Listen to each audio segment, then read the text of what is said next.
Ration கடைகளில் குறைந்த விலையில் மசூர் பருப்பு வழங்கலாம் என்ற நிலையில் எந்த அடிப்படையில் அதிக விலையில் துவரம் பருப்பு கொள்முதல் செய்யப்படுகிறது என்று விளக்கம் அளிக்க தமிழக அரசுக்கு சென்னை உயர்நீதிமன்றம் உத்தரவிட்டுள்ளது. தமிழகத்தில் பொது விநியோக திட்டத்தின் கீழ் மசூர் பருப்பையும் கொள்முதல் செய்யக்கோரி தனியார் நிறுவனம் தரப்பில் சென்னை உயர்நீதிமன்றத்தில் வழக்கு தொடரப்பட்டிருந்தது. இந்த வழக்கு பொறுப்பு தலைமை நீதிபதி மகாதேவன் மற்றும் நீதிபதி முகமது ஷபீக் ஆகியோர் அமர்வில் விசாரணைக்கு வந்தது.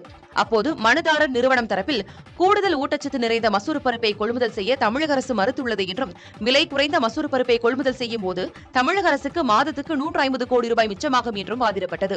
இதற்கு பதிலளித்த தமிழக அரசு தலைமை வழக்கறிஞர், தமிழக மக்கள் மசூர் பருப்பை விட துவரம் பருப்பையே அதிகம் விரும்புகின்றனர் என்பதால் பொது விநியோக திட்டத்தின் கீழ் துவரம் பருப்பு கொள்முதல் செய்யப்படுவதாகவும், எதிர்காலத்தில் தேவை ஏற்பட்டால் மசூர் பருப்பும் கொள்முதல் செய்யப்படும் என தெரிவித்தார்.